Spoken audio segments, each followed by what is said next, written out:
And we are live with another episode of BS Busters. We have a smaller cast this time. We might be joined by another person. Some of our usual crew are out sick today, so we're gonna soldier on because BS Busters stops for no man or woman or anyone really. So without further ado, we'll have the other person here introduce himself. Go ahead, sir. Introduce yourself. Yeah, for again here, let's get this thing started. I'm short and sweet tonight. All right. So now that we've gotten that shit out the way, let's. I'm just gonna give you a brief overview of what we're talking about in this episode. We're gonna cover the news of the week, which is not a lot happened this week in video gaming. Some shit happened in the real world, but I play video games to escape from the real world. not in spite of the real world, not because of it. So, won't be talking about too much of the real world stuff. But let's talk about some of the news, the video gaming news of the week. And without further ado,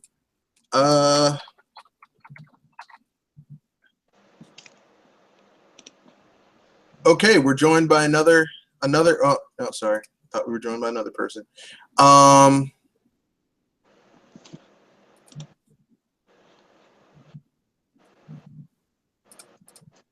So the video game news of the week is let's see. The big news is this.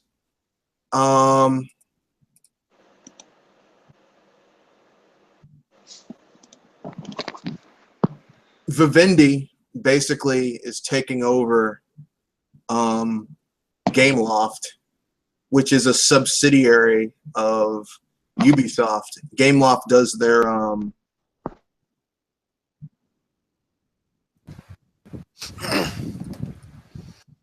Gameloft. Gameloft is basically like their mobile division. Okay. Like they do a lot of the mobile games for Ubisoft, but they don't want to put Ubisoft's name on it. So like that Marvel Heroes game that sucked up a lot of people's quarters. Instead of making a console Marvel game, they just made some bullshit mobile game with microtransactions. That was done by Gameloft. Or the Spider-Man Runner, shit like that. Yeah.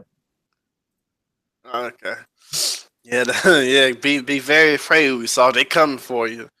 This is just one step getting your mobile company. They're gonna ease their way out towards y'all because y'all got so cocky. Talking about cocky and arrogant. Talking about we're gonna be the European EA. Well, I'm glad you brought that up. See, Yves Guillemot and his brother Michel Guillemot, they fucked up. What's up, Kenoshi? Okay, I guess he's in the wind tunnel. But Yves Guillemot fucked up because there's three ways to grow your business in business. There's three ways to do it. First way is to raise capital by taking out loans. Some businesses do this via banks, and the bank says we're going to need some form of collateral. So they say, okay, well, give us a share of your company. That's how Capcom raised a lot of money for their expansion over the years. That's why like 60% of Capcom is owned by like a bank in Japan or some other banks, whatever. The second way to do it is to open up your business for public investment. So you basically say, okay, we've got 40,000 shares, and we put that on the market, and people can buy those 40,000 shares. And like, let's say each of those shares is worth maybe, let's say $50 a pop. Well, over time, that's going to equal a lot of money, right? Right. And so they take that money and they use that to grow their business. Nothing wrong with that. A lot of businesses do that. That's what Yves Guillemot did. But here's the problem. Normally, when you do that, you don't put so much of your shares on for public trading that people can get a controlling share and take over your shit. And that's what happened to Gameloft, which is a subsidiary of Ubisoft. The third way to grow your business is to do private shares of your stock, which is kind of like what Nintendo did for a while. And then they went pseudo public, which is like halfway. But there's never so many shares in the wild that they're basically have a chance of some other asshole coming and taking over the shit. Yeah. So, Plus, on top of that, Yamauchi himself said that they need to take their own stocks out in the company itself, so so it's less likely they ever get bought out by somebody. yep. Hey, what's up? How's it going? I'm pretty good. I had some technical difficulties, so. It's okay, man. We understand. We're just going over some of the news of the week. The big one is that Vivendi is going to ease that Vivendi dick into Ubisoft via game law, slowly but surely, and there's nothing they can do. Like, oh my God, I didn't sign up for this. No, no, no. It's like the Super Metroid coming down on Ubisoft to suck the life out of it. No! No! You know what it's like? It's like those old cartoons where they had the guy in Ren and Stimpy. This guy's about to have this thing eat his face, and he's doing like this animated scream that they used to do in like the 90s for cartoons. Yeah. And it was the anticipation, because you'd slowly see the thing, whatever was about to land on the dude's face, come down, but you wouldn't see it. Well, that's what's happening to Ubisoft via game law, and I'm loving it because Yves Guillemot, Yves Guillemot wanted to be one of the big boys. He wanted to be one of the big boys. He didn't realize that when you're one of the big boys, you got to be packing something big in your pants. And unfortunately, Yves Guillemot's Ubisoft's packing a jelly bean, and they couldn't deal with the shit. Now they're fucked. I don't know what to say, Yves. You be very, very soft and small. You know what's funny though? You know what's really funny though is that Yves Guillemot, like, the hilarious thing about all this shit is that Yves Guillemot, he fucked up, right? Like Ubisoft was fine when they were a mid-tier third party. Yeah, but now look at him. It's kind of like what I hear on this YouTube video. It was then he knew that he fucked up. That's basically what's going on. It was then at that point. It was I can trace when Ubisoft fucked up. When they started trying to be the European EA, they fucked up because I mean, like. And they used to be so good way back when, like the Rayman games, is like, and Splinter Cell, it's like, y'all guys had something. They used to be mid-tier. They used to be mid-tier, and now they're like, now they're like they used to be like the European THQ. Like THQ when they were good. And here's the thing: there's nothing wrong with being a mid-tier game development company or a game publisher, game developer. There's nothing wrong with that. We need more mid-tier game development companies. Yeah, I've noticed this is a sad trend. I've noticed like a lot of these Western companies that we like their games for the most part, like in terms of like how it used to be. When Gen 7 came and they got all man HD graphics and that, they just lost their mind. Like the mid-tier and high-tier ones. Yep. It's sad, man. The only one so sad. The only good one, I guess they're classified as big, is Rockstar. At least they've been consistent. Yeah, but it's been consistent in that they don't flood the market with their games, but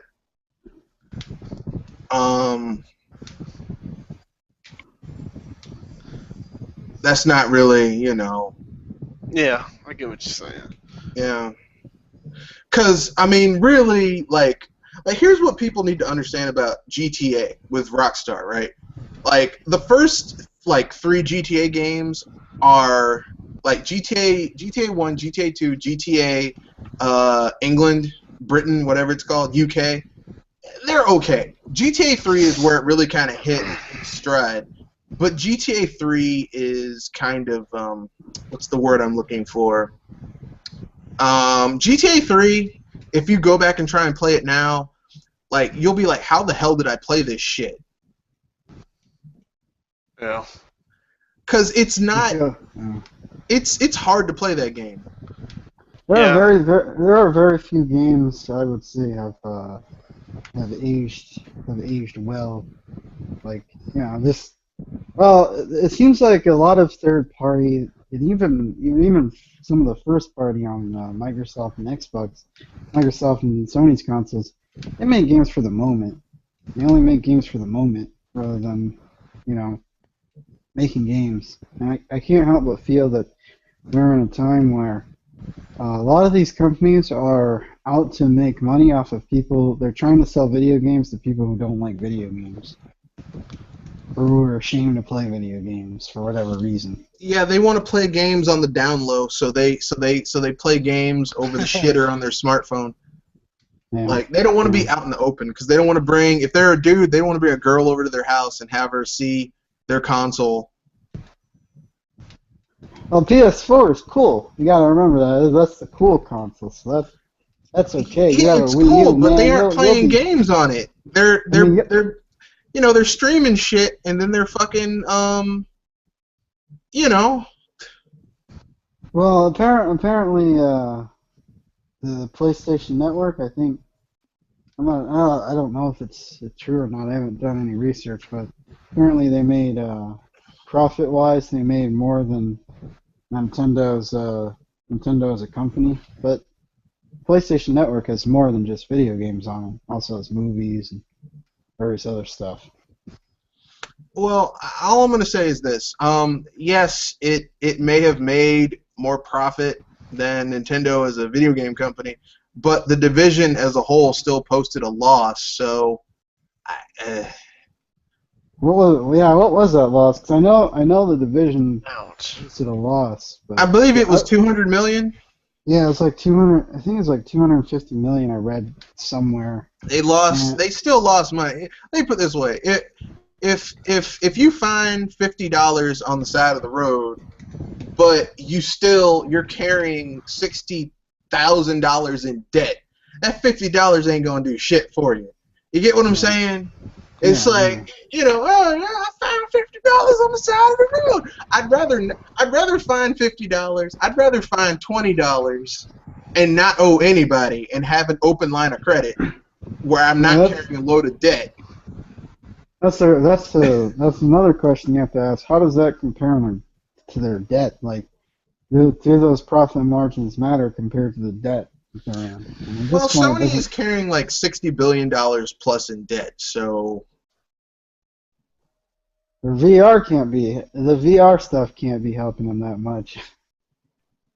The amount of R&D and plus they're coming out with a different SKU with the PlayStation 4, so I don't know. They're doing some weird stuff. That's for everybody. Yeah. Oh man, Michelle Gimmel.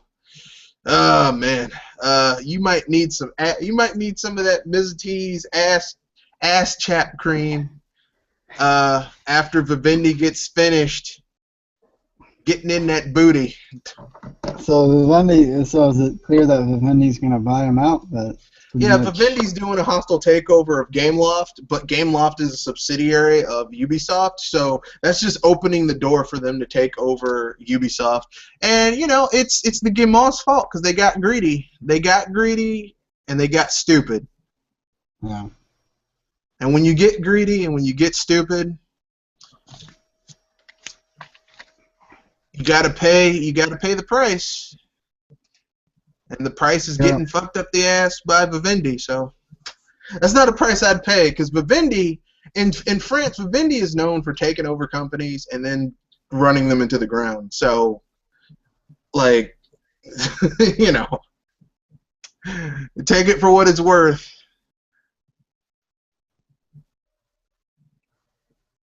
Yeah. Vivendi getting in that ass, and not in a good way either. So, I mean, that's the news. There's other stuff here, but I don't really. It's mostly hearsay. Anyone else have any other news they want to bring up? gamers being gamers as usual.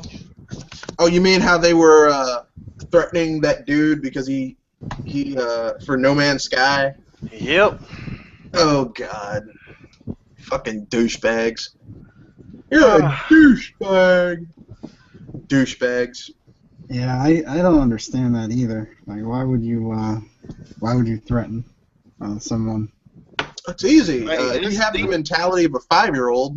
Yeah, these same gamers. That I mean, y'all don't realize y'all part of the reason why gaming it is how it is now. Yeah, douchebag gamers. I don't know.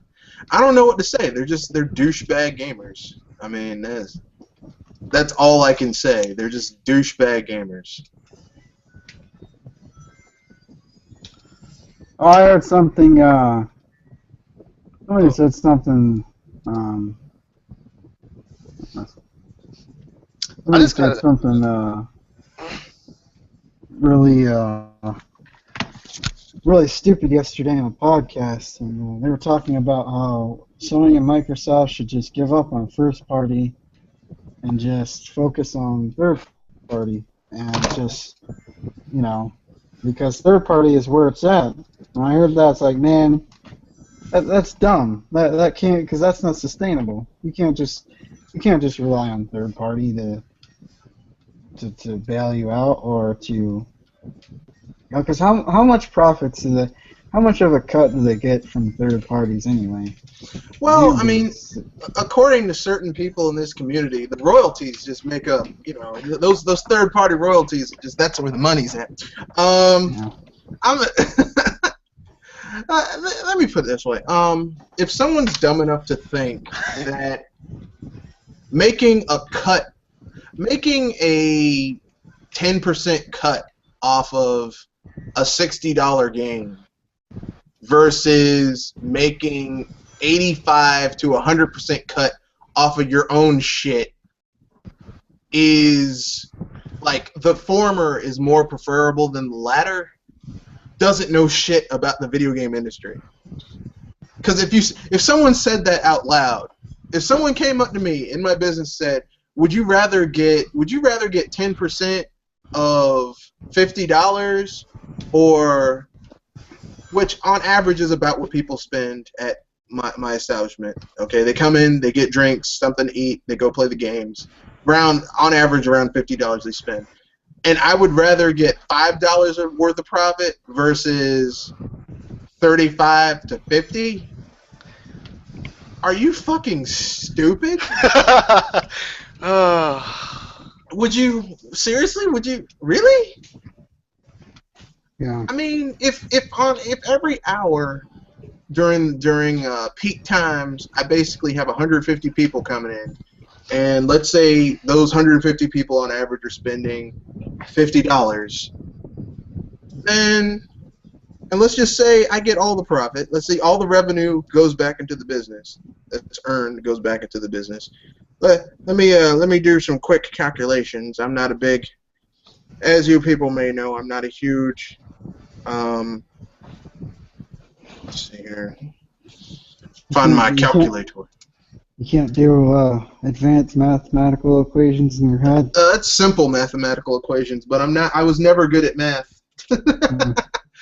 Actually, that's not true. I'm actually very good at math, but I'm good at the physical maths and stuff like that. Not much of a mental math person. And don't get me started with geometry. Geometrical math, I kick ass with.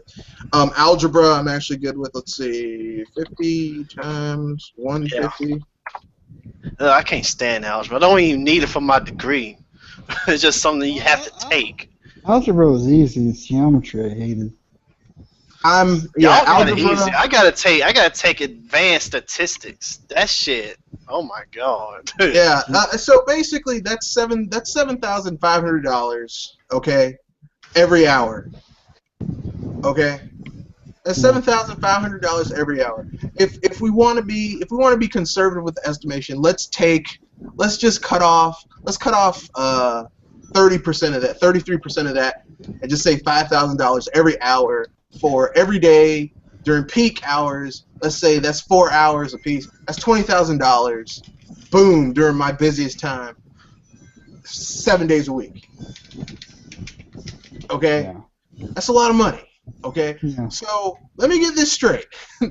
You're saying that people should give away the bulk of the money for $5. That's $5 to $6 because basically the royalties are $5 to $6. And here's what you might not know: Sony and Microsoft actually give sweetheart deals to third parties where they cut those royalties in half, so it's like $3 sometimes. Or Yeah, that's the problem I have. It's like there are so many royalty deals. How are these companies making any money? Like, how are they seeing any return well, on they investment? aren't. They aren't. I mean, if Sony was making money with the royalties, they wouldn't be pushing their fucking Sony PlayStation Now, PS Plus, PS streaming, all that shit. They wouldn't be pushing it. Microsoft wouldn't put. If Sony made money with just the royalties they got from third-party games, they wouldn't be pushing fucking Xbox Gold. They wouldn't be pushing it.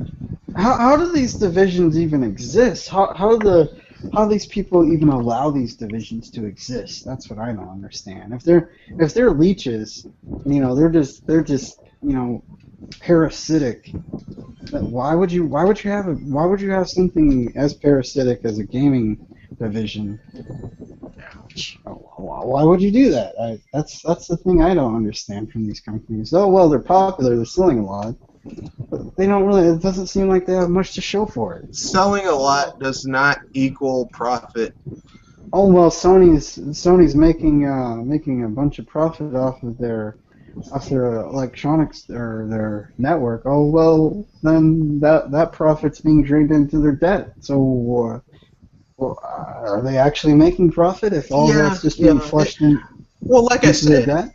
if you're carrying a mountain of debt, then any money, it's kind of like when you have kids, right? Because anyone will tell you that has more than one or two kids. If you have more than one or two kids, like basically any extra money you have is going to go back into your family and your kids. So it's not like you really have extra money to be giving anybody. I've got 5 kids. I got a windfall. Oh shit, Becky needs braces. Oh shit, my kid broke their leg. Exactly. It's like all that windfall, it doesn't really. What windfall, bitch? Basically. So, I mean, I'm just saying that, logically speaking, people need to understand how this shit works, okay? Royalties are not... If royalties were really all that much money, like, the money... And I've said this before, the money in the video game industry is in selling software, okay? And if you're a first-party developer, a first-party console manufacturer, the real money is in your first-party games. Okay, that's where the money's at. That's where the cheddar is. That's where the cabbage, the cheese, the Skrilla, the Benjamins. How well are these consoles, the PlayStation 4 and the Xbox One, doing compared to past console sales? Like, I heard the PS4 is outpacing the PS2. I actually don't know how true that is. I don't know. How's that possible when it's almost 3 years old and it's not even 50 million yet?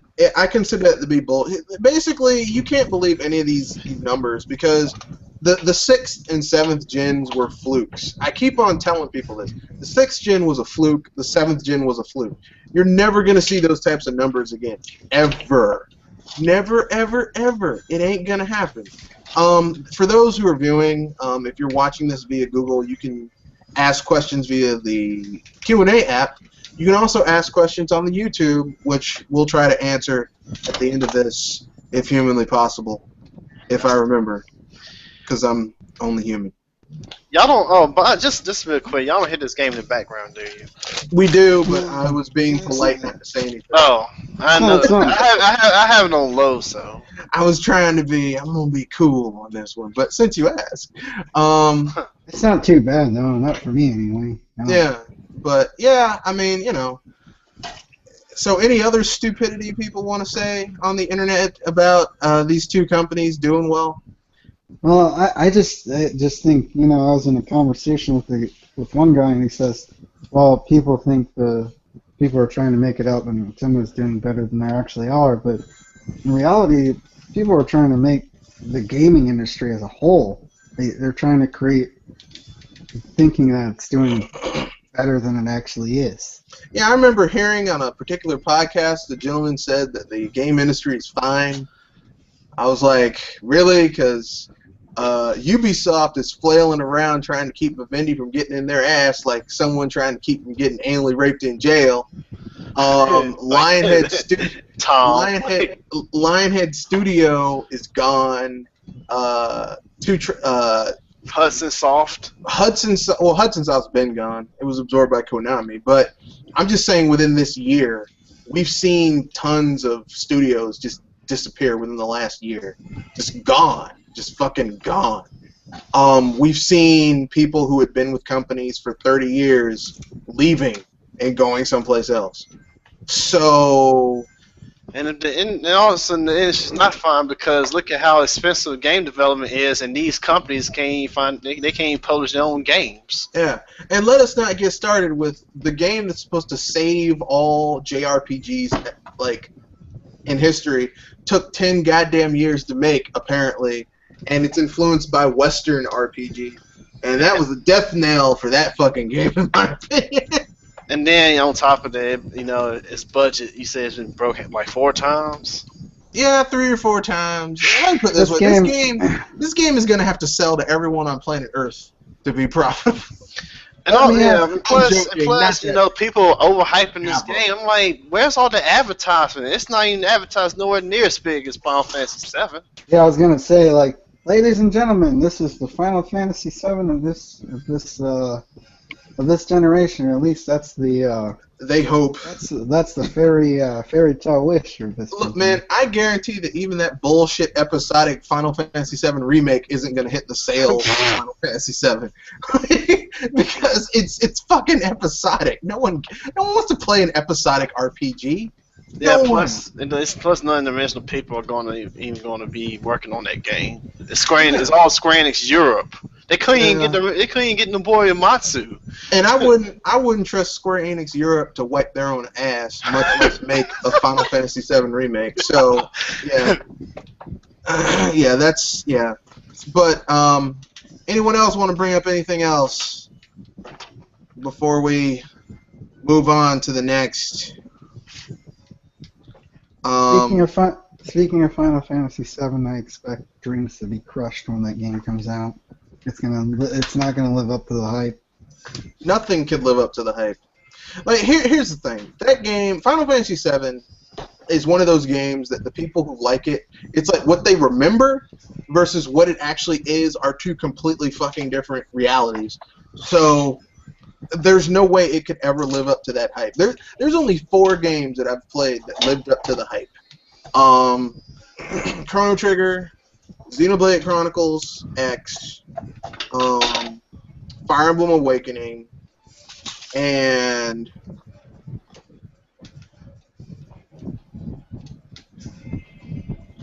Super Mario Galaxy. Yeah. That's it. Those were the only games I ever played, and I was like, they hyped the shit out of it, and I played it. I'm like, okay, yeah, this delivered. Everything I wanted, it gave me. Notice, like, there's only one game from Squaresoft on that, and it was from Squaresoft, not Square Enix. There are no Square Enix games on that list. Not a single one. That should tell you something. Nope. It's funny that it's funny how Final Fantasy VII is a terrible game. The writing is awful. Like, who thought that writing was good back in the day? You didn't like when Cloud Strife cross-dressed, and it was like the worst cross-dressing ever. It's like, dude, you're clearly a dude. You're not even faking it, man. I mean, shit. That game, that's the scene in that game that almost just ruined the entire game for me. It's like, this is stupid. Like, I know there was a lot of silliness in Final Fantasy VI, but god dang it, this is. Or they had Barrett, and stereotypical black guy who just curses all the time. Like, seriously, that's what you're. I pity the fool. Motherfucker. That's who it is, Mr. T. They were trying too hard with the whole stereotypical black guy. It wasn't even a fun stereotype. It was just Final Fantasy Sass is worse in 13. Final Fantasy VI has Final Fantasy VI has silly moments, but the silliness masks a darkness that you just like Gao.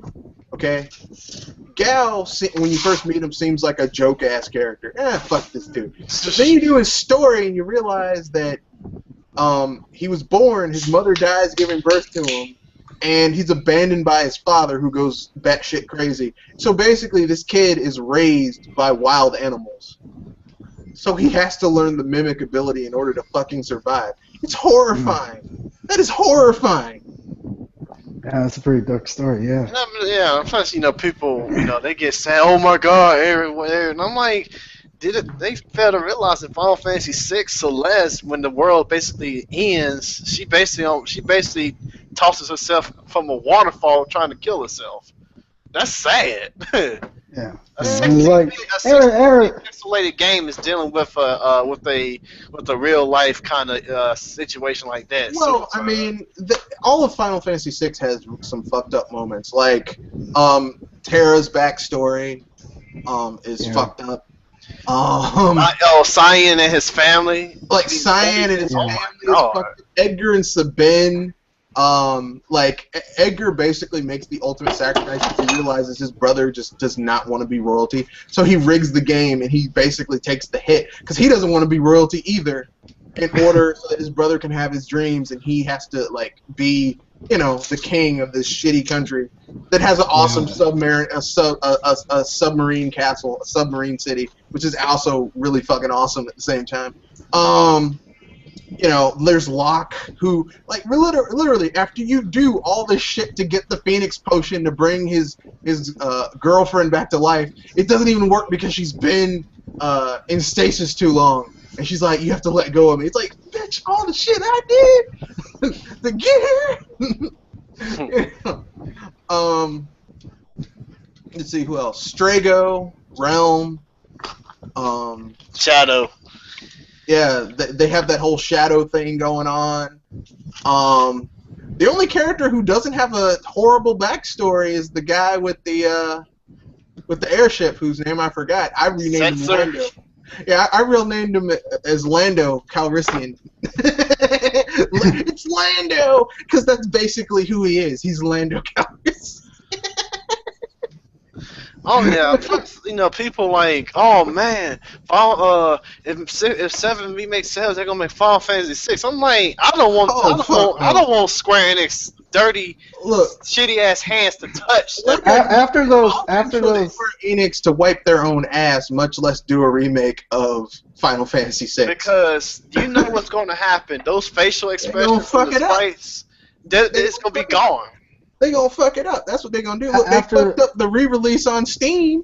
So that's what I was gonna say. After those those poorly created chibis, like no, I don't want you near this game at all. Yeah, they fucked that up. So I mean, they gonna fuck up. I mean, shit. Like it's like people like they needed to remake Chrono Trigger. Hell, they don't. No. Yeah, that would ruin it. Alone. Leave it alone. Let Chrono Trigger stay the classic that it is. Don't fuck it up for a new generation. It's kind of like Hollywood. It's kind of like Hollywood always remaking shit that doesn't need to be remade. Like they remade RoboCop and it was shit. People are like, I can't believe. It's like, look, listen, you're never gonna get better than the original. So just stop. Just let the classic stay a classic. Yeah, kind of like how they did when they redid Willy Wonka Chocolate Factory. I'm like, why would y'all remake a movie like that? It was fine like it is from 1970. To be fair, and I will be honest, okay? To be fair, Tim Burton is one of the few people I've seen who can do a remake of something, and it has fuck all to do with the original, but on its own, it can stand up on its own. Charlie and the Chocolate Factory, Tim Burton's version. Now, if you had never seen the 70s one, it's an okay movie. Not great, it's okay, okay? Now, but I've seen times where Tim Burton pulled it off, like he did Sleepy Hollow. That's a good movie. I don't care what anyone says. That is a good. Look, man, they got Christopher Walken to play probably the best role he's ever been in. And he says fucking nothing the entire time, but it's Christopher fucking Walken. Also, it's just something about when they redid the Chocolate Factory. It's just something about it just changed. Like it just looked weird to remake. You know what you're mad about? They didn't have Johnny Depp sing "Pure Imagination." They don't even have. Did the Charlie verse even have music? Like music? Yeah, they did. They did have music. It just wasn't very good. Like, well, here's the thing. Tim Burton tried to bring Charlie and the Chocolate Factory to the 21st century. And, because, I mean, the 70s one, it will always be my favorite, but it's really dated. Just save yourself the pain and read the book instead.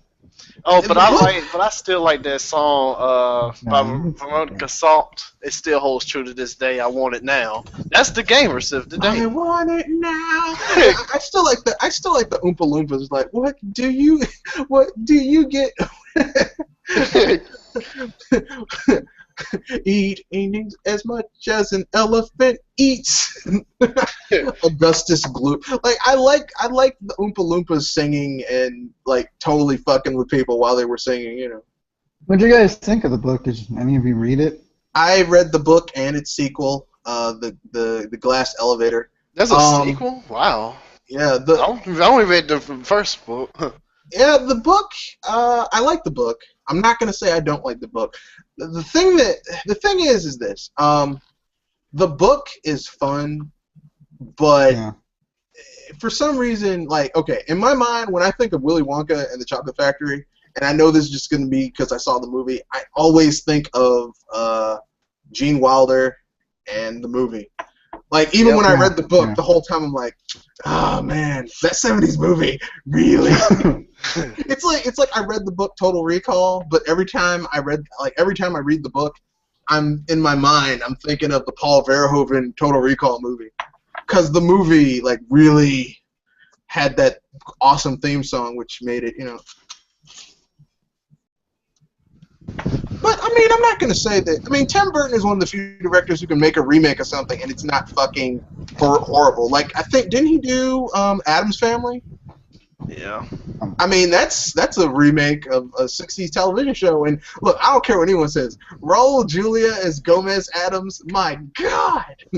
It's like, we have to save Tish. We have to go back to the mansion. What? And Miss Gilligan? Every time I think of Raul Julia, well, you know I'm going to go. You know I'm going to say Street Fighter Van Damme. That's what I think of Raul Julia. I don't care. Look, man, let me put it this way. The only thing that saved that movie, in my opinion, was Raul Julia just having the time of his life overacting the shit out of everything. He's like, he goes to Chun-Li, he's like, the day that I came to your village and killed your family and your father, that's the most important day of your life. But to me, it was Tuesday. I'm sorry. Like the man was dying, and he was just gonna be in this just for his kid. He just didn't give a shit. And, I mean, I love that shit. I'm sorry. I love that. That's funny. I love how just when an actor just doesn't give a shit. It's like, fuck it. You know, I like seeing actors in that fuck it stage. Yeah. Yeah, like, hey, but to be fair, at least that Bison for the 1994 version, at least it looks like Bison in a sense compared to Legend of Chun-Li. Like, what the fuck would they? They got the Incredible Hulk to play Bison, and yes, Neil McDonough, the guy who played Bison in the Legend of Chun-Li, that guy is the guy who did the voice of the Incredible Hulk in the Incredible Hulk. Like, every time I hear him, I'm like, Why do you keep on making him a villain? He's Bruce Banner. He's not a villain. Neil McDonough needs the money. I know. He just needs the money. You know, he's got like 8 kids. Wow. Yeah, he really needs the money. No, but going back to the whole remakes, what you were saying, if I like people, these games like, oh man, I want a new experience, but yeah, you're the same one on YouTube that's always begging for a remake of some game from like 10, 15 years ago. And it's not shit that needs a remake. Like, I'm gonna keep it real. Believe it or not, Final Fantasy VII does need a remake, but if you can't get the original people to remake it, then just don't. Just let it go. Just let it ride. Cause that's what I tend to see. Oh man, let's have an HD remake of this game or that game, and then you see it on these websites all the time about people remaking like Kakariko Village or Princess Peach's Castle, the Castle Grounds on Mario 64. Like these people don't want new experiences. They just want the same old from their childhood. It looks creepy. I'm sorry. It looks wrong. There's no life. It looks wrong. There's no life. There's no NPCs. It's just like, this is it? This is what you've... Just this shit right here? I'm disgusted. Yeah, it looks wrong. It doesn't look right. Like, I saw a picture of, there's a still image of Spyro, the first game. This was made on the PS4. I was looking at it. Like, this doesn't look right. This doesn't look right at all. I especially like when people are like, oh man, I just have a feeling that they're gonna remake Crash. They're gonna have Crash Bandicoot and Spyro return to PS4. I'm like, you do realize that those belong to Activision, and Activision's greedy, and Sony don't have the money to get those characters back. Well, they lost their money. I mean, like they sold it. They sold the shit for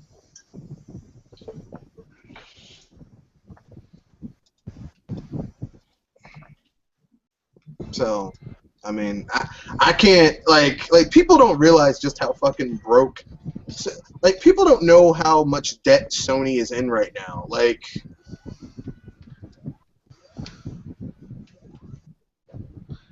It's embarrassing, dude. Yeah, but they're okay. They can't do no wrong. It's all about Nintendo. Oh, yeah, that royalty money is rolling in, man. Yeah. I'm being facetious. It's not rolling in. But anyway, so anything else you guys want to bring up before we move on to the next topic? Anything. Nothing? No. Okay then. So it's time to move on to the next topic, which is my personal favorite. I think we've covered most of the news of this week. Yeah, I know Muhammad Ali died, but that's not video game news. Unless you want to say that Apollo Creed from Rocky is essentially Muhammad Ali. And they made a Rocky video game, but that's kind of a stretch. So anyway, the main topic is weird-ass games that have weird-ass difficulty curves. Like either the game starts out too hard and then gets way too easy towards the end, or it starts off kind of easy and then the difficulty spikes to like insane levels and then it gets easy, like it never stops, like Ninja Gaiden, something like that. So who wants to go first? Ultimate 3 games Ghouls with bullshit difficulty curves. Ultimate Ghouls or Super Ghouls and Ghosts. And that game never stops. It kills you. And you can't take a step without dying. I mean, everything in that game, as far as I'm concerned, is out to kill you. Everything. You can't take a step. Like I say that, you can't take a step without dying. Bobby Brown, every step I take. Devil May Cry 3. Devil May Cry 3, the original. Holy crap, is that game hard? If you want to prove no, not the special edition, but the original edition that first came out. You mean FU edition? Yeah, that's what it should be called. The FU. That game is hard. You die at a mission, you have to start the whole mission again. I mean, some of those missions take a while to get through. You They're like, die. you know what? I call that the FU edition. It's like, you know what? Fuck you. That's what it's called. You know what? Fuck you. Fuck your mom. Fuck your kids. Fuck your grandmama. Fuck your dog. Fuck your thumbs for playing this game. Yes, I said thumbs. But yeah, I understand. Yeah. So, what would you do to fix that game? See what I do to fix those games. Yeah. What would you do to fix it? Well, Super Ghosts and Ghosts, I'd play on an emulator with save states. No. Man, you gotta beat on actual hardware like I did. Anyway, yeah, I would. I don't know. Probably allow you to give you like a certain amount of currency at the beginning of the game to allow you to buy certain power-ups that could help you a little bit, but not completely make the game too easy. I know after each mission in Devil May Cry that you can buy stuff to or at least in the Devil May Cry 3 give you like a couple of lives or something. Like so, or maybe a couple of checkpoints, but if you lose a certain amount of lives, then you have to start the mission again. So. Okay. Anything else? Nothing that can. Oh, Contra, but there's already a fix for that, and that's the code. Up, down, left, right, FIBA, start. Yeah. Okay, man, you've gone too far now. At least Contra 3 has good level design. You ain't gotta worry about shoddy hit detection or nothing like a game that I'm gonna bring up in a little bit. I remember playing Contra as a kid and like getting so happy that I got the first boss and then I died. It's like, nah, I'm done with this game. Contra. Which one? Contra 1, Contra 2? Yeah, Super the one Contra? on the NES. Oh, damn. Yeah. Old school. I'm gonna tell you, my favorite Contra is actually Contra for the SNES. I don't have a favorite Contra, so. I just like Contra for the that's my favorite Contra. The third one. Yeah. Contra, cause Contra 3, aka Super Contra, just the music was so badass. Yeah, that stage 1 music just starts off good and epic. Yeah, I mean they start off like, okay, all right, you think you badass? Okay, we're gonna start, and then they use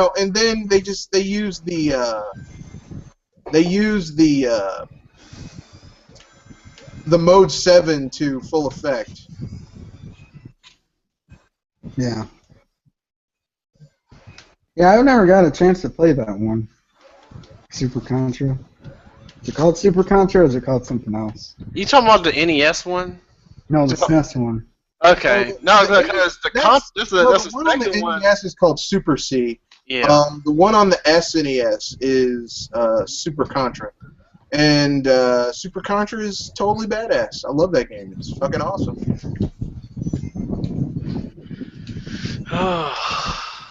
Super Contra.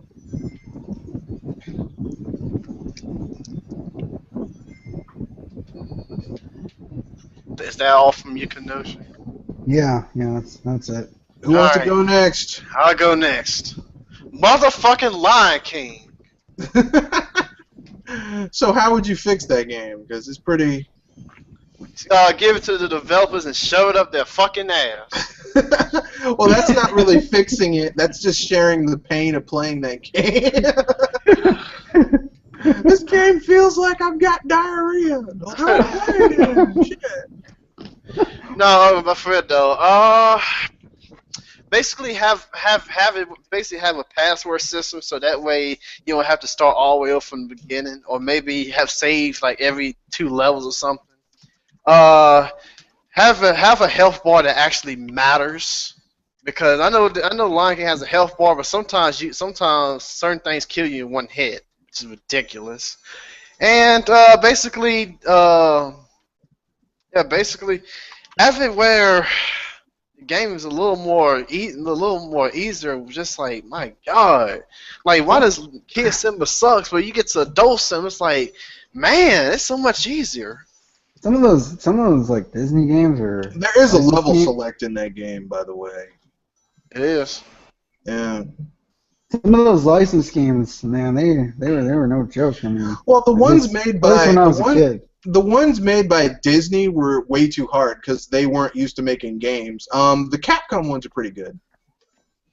Toy Yeah, Story. like the Aladdin one on SNES. Yeah, Aladdin on the SNES, that game is fucking awesome. And I heard Goof Troop was good, but I just never played that one.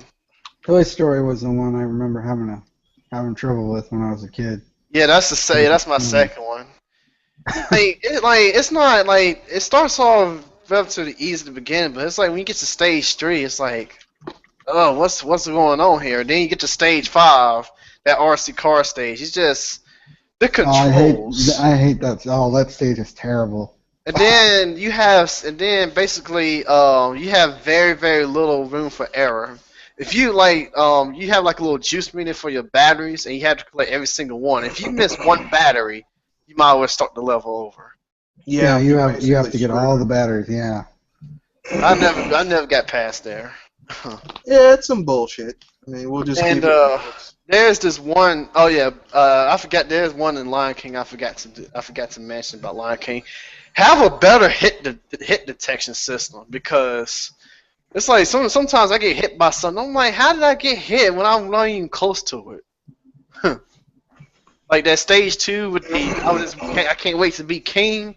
There's a part you have to ride on top of an animal. You either have to duck or jump, or sometimes. And then there's this one part you have to double jump. And every time I double jump, I get hit by like the ground or something. I'm like, how the fuck that happened?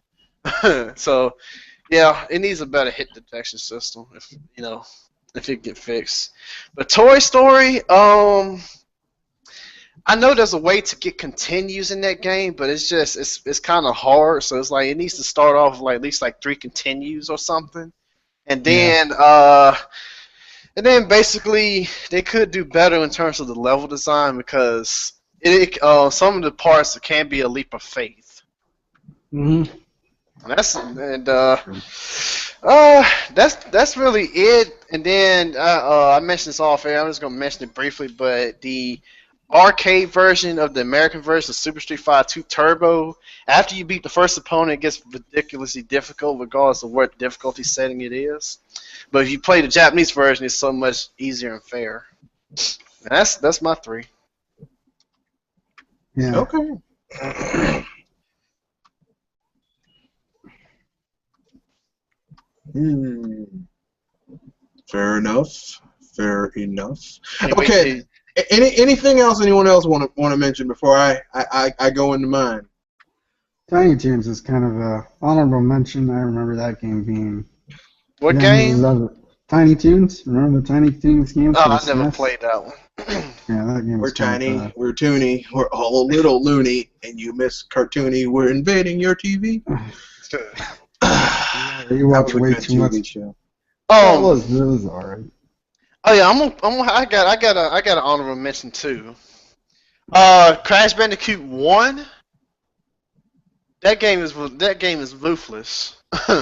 Yeah, I didn't play that It's mostly game. because I mean it kind of gets a pass because it's their first game from Naughty Dog, but at the same time it's like it has a weird save system. Like you can't save like every other after you beat the level. It's like every 3 levels it saves. That's 2D weird because I hated I hated Crash Bandicoot. I was like, this game is kind of shitty. 2 and 3 is much better, but that first one I've never beaten it. Those 2D sections in those games, well, at least in the first one, were not great because What, Crash Bandicoot? you still moved in a 3D plane. So those 2D sections were very awkward. No, for me, Crash Bandicoot just always felt like this half-assed.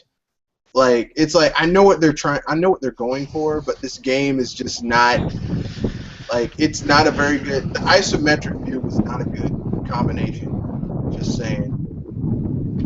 I think the games were okay for what they were. It was an attempt to make a 3D Donkey Kong game without it being Donkey Kong, of course. Yeah, it's like we're gonna make a 3D Donkey Kong game with none of the level design, none of the talent, just some bullshit, and people are gonna say this game is great. And it's like I'm not seeing it. Yeah. I'll take my Donkey Kong Country over this shit. The third game was really easy compared to the first two. What, Donkey Kong Country or Crash Bandicoot? No, Crash Bandicoot 3. If you remember, that game got both Donkey Kong 3 and Spyro 3 were really easy compared to the previous games. What, Donkey Kong Country 3 or Crash? Crash Bandicoot 3. That was really easy compared to the other two. For me, like Crash Bandicoot, like the difficulty in Crash Bandicoot wasn't because it was hard. It was because they didn't know how to make a good game, so they just gave you this shit. Yeah. In my opinion, I was like, "What is this shit? What is a man?" I'm just messing. Yeah, There's some little policy secrets. One of the most annoying levels was I think it was like the temple area, or it was this dark area. I can't remember the name in that bridge area in the mountain area on Crash Bandicoot. I just felt that it was never like I was like, okay, this game is overrated as fuck, and I played it and I'm like, okay, this is what Sony fans are like. This game is totally it's totally in the same level as Donkey Kong. Like, who the fuck are you trying to kid with this shit? Who? Ugh. Crash Bandicoot. Ugh. I liked it. I liked it. That was one of the first my first introduction to 3D. But when you play N64 Mario, you're like, man. Yeah. That's basically what happened to me. It was like I had a choice. I could either go with the PS1, which people forget when the PS1 first launched, that was expensive as fuck. Or I could get an N64, and like I said, I lived in a Nintendo household, so I got a Nintendo first, and I'm like, okay, I'll play my Nintendo. I like my Nintendo. It's a nice system, and that's what I got. And I have no regrets. I have no regrets about getting a Nintendo because it was a good system. The N64, I got the pinnacle of 3D gameplay, which is, Mario 64, which set the standard. Yeah. The standard. Yeah. Yep. The end-all, be-all standard of games of that nature. Yeah, it was it was. Man, I remember when I first played. I went to a friend's house. I think I was like 8 or 9 maybe. But I went to a friend's house and they had Super Mario 64, and I was like, oh man. And then I just started playing it for like 6 hours, and I got in trouble. Yeah, it was like my friends had like a PS. My friends had like a PS. Had a PS1, and they were playing like Spyro the Dragon and Crash Bandicoot, and I had Mario 64. Now, this game is totally of the right level. I'm like, I'm not impressed. Like, you don't know what you're talking about. I'm like, come to my house, play Mario 64, and you'll see. They played Mario 64. They got mad at Crash Bandicoot and Spyro the Dragon. Like, what is this shit? Like, basically, my friend, little kid, what is this shit? That's what he said, and I don't blame him because I'd be mad. Someone's like, this is 3D gaming. That's bullshit. Yeah. Bullshit. That's 3D gaming. You ever played 3D gaming? You don't know what 3D gaming is, Crash Bandicoot. That bullshit. So you've played Banjo-Kazooie and Super Mario and then Mario 64. You just don't know what it is. Yeah, you go play some Mario 64. and then come back to me later about how awesome Crash Bandicoot is. Spyro the Dragon. It's Spyro. He's cool because he's a dragon. Motherfucker can't even fly. He just kind of glides around. That's some stupid shit. Yeah, you actually earn the ability to fly. You just gotta go through all the BS flying. He sort of For a he pain can in the even ass. then he's still just sort of gliding around, and you have to get these things that'll let you kind of fly a little bit longer. I'm like, how the fuck are you gonna make a game about a dragon, but he can't really fly? He just sort of flies. Yeah. Yeah, that's the thing. I just freaking hate. I mean, that's false. That's false. You're selling me false shit. Yeah. And that's why I do not like this. I did not like the. I didn't get a PS1 until the PS2 had come out, and it was like $99. Like that's how like I don't play around, man. When I don't like a system, I don't get that shit for years. Like I still haven't. I will never get an Xbox. Like I won a contest where I got an Xbox One. I was like, I don't want this shit. And I literally sold it. I was like, I don't need this shit. Fuck it. I don't need this shitty system. Fuck this system. I was like all gangster about it. I was like Dave Chappelle and that Rick James with the couch at Eddie Murphy's house.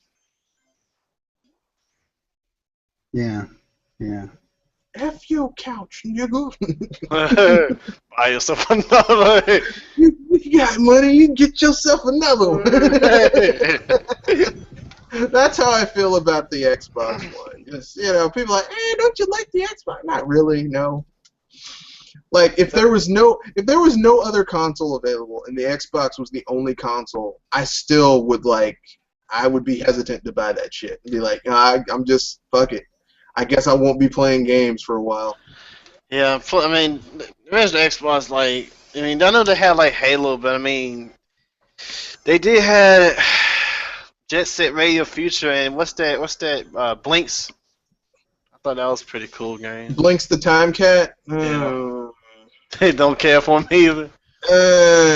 More shitty mascot. Like, here's the thing. Like, everyone's like, man, don't you like the mascots?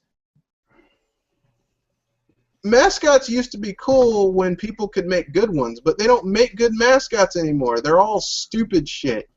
Yeah, because they were made for the moment. Mario wasn't made really for the moment. Yeah, that's the thing. Like, a lot of those mascots from the '90s, they was basically the whole, oh man, it's the '90s. We gotta be cool and have attitude. Most of those mascots nowadays are just dead. Yeah, What is that whole attitude? Still clinging on. They released him on Steam. Who? Bubsy. Bubsy Bobcat. He had tude, man. He had total tude. And we loved him because of it. I'm being facetious. We hated that motherfucker. Everyone knew that little sumbitch was shit. And people tried to defend it. Oh no, it wasn't that bad. Are we playing the same shit? Cause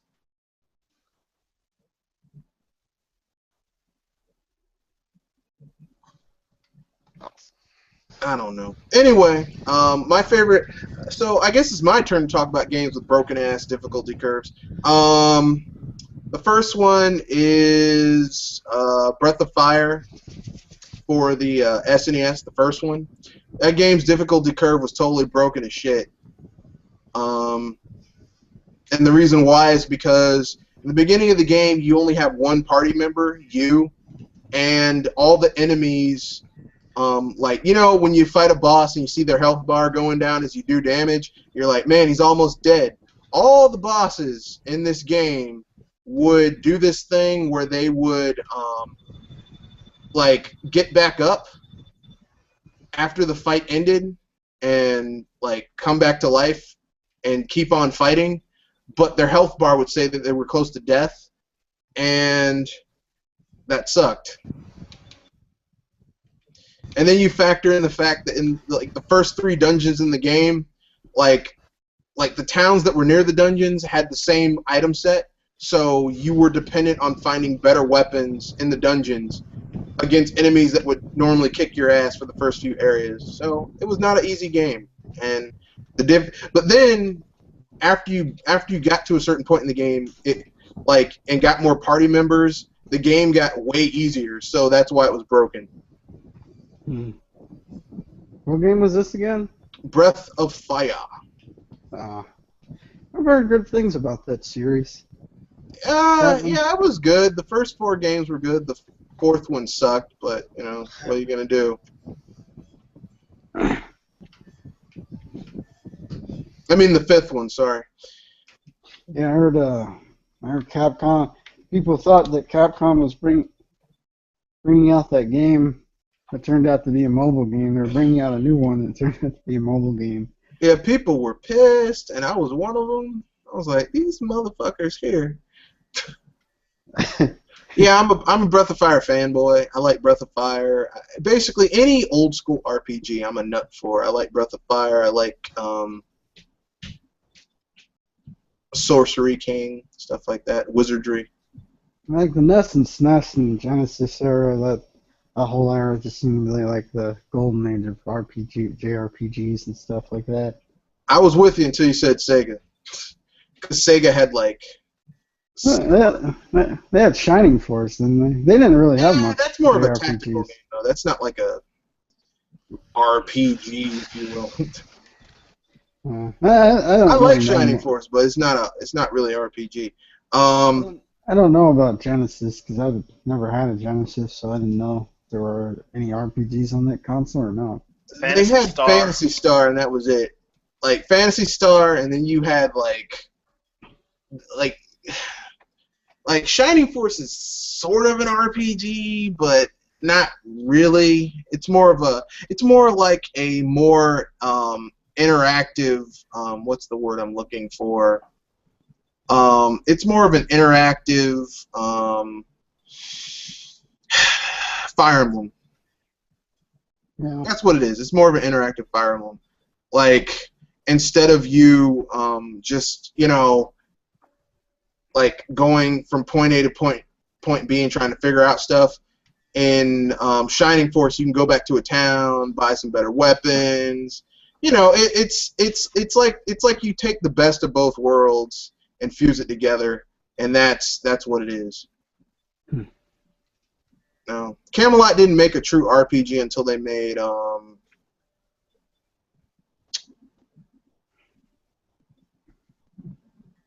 Golden Sun.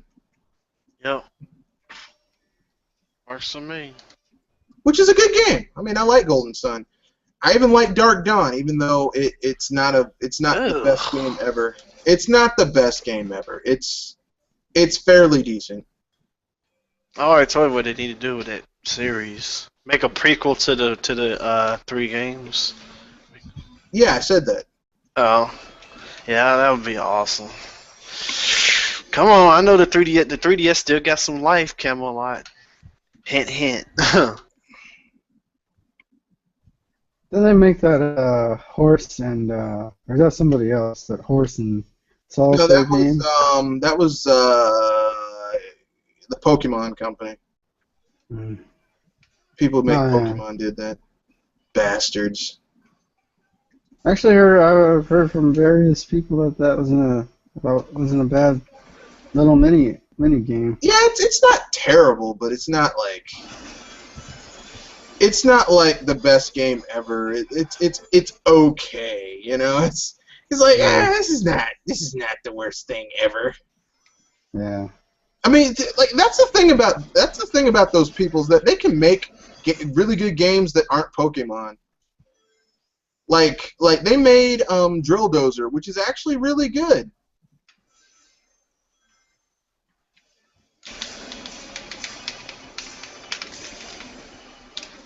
Drill Dozer, not a bad game, by the way. Is that on the DS?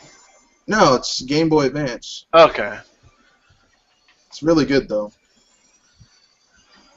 And it's set in the same universe as Pokemon too. Huh. I see. Wow.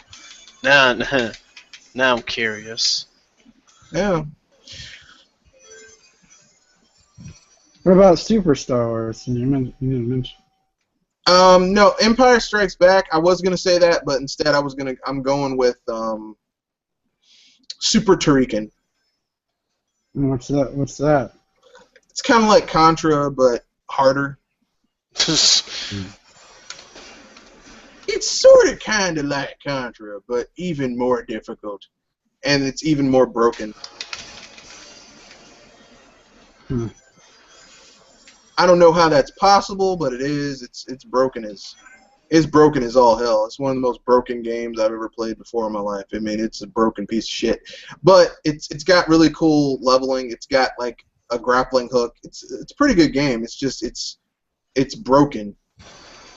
The difficulty curve, like the first 2 levels are really easy, and then after that the difficulty spikes up like incredibly. It's like, damn, this game is way too hard. I don't know what it is about people not making games with good difficulty curves, but that's one of them. And the last game is I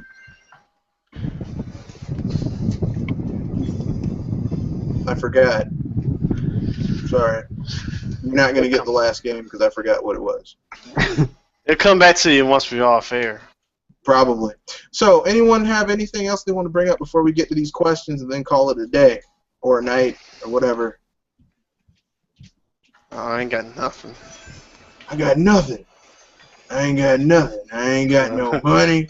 I ain't got no teethers. I'm joking. I have a full head of teeth. I ain't got no money.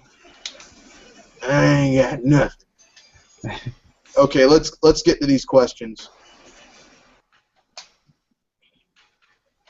But first, let me get to a safe spot so I can not get destroyed by shit falling from the ceiling in this game I've been playing.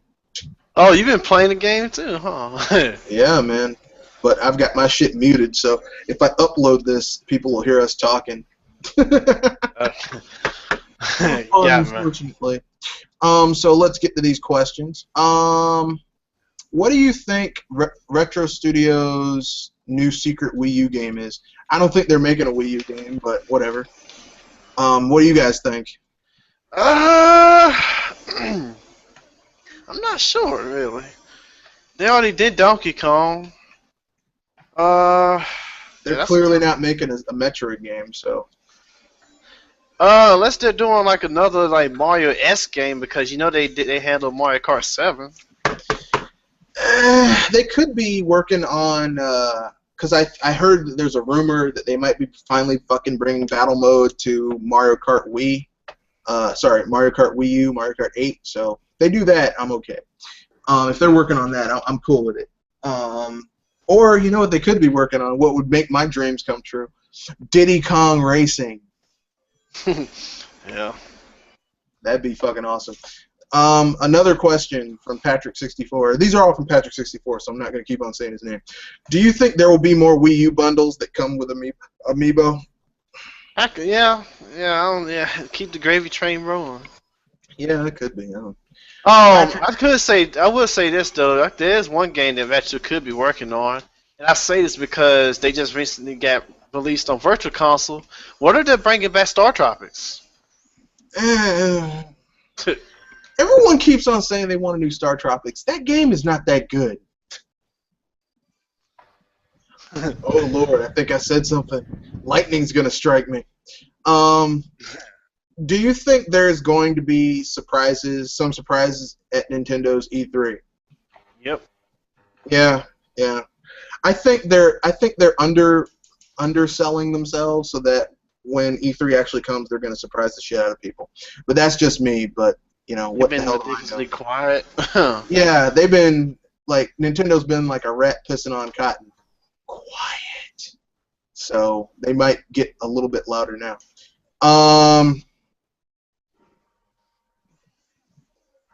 Let's see. We have another one. What is your favorite 3D Mario game? Oh, that's an easy one. Galaxy 1. I mean, Galaxy 2, I mean. Okay, Kenoshi. I can only pick one. I would say both, but I can only pick one, so. Uh, probably probably Galaxy 2. It was like the 3D Mario world almost. Hell yeah. Yeah, I'm gonna have to say Had the Galaxy 2 ocean. as well. And that music, too. And not to mention, it holds up so freaking well. And those remix levels, um, like Thwomp's Fortress, the remix of it, where you beat like the little Thwomp, and then a little hole opens up and you go inside, and then it's a whole like an even bigger Thwomp you gotta fight. I'm like, God damn, Nintendo, you sons of bitches, you sons of bitches.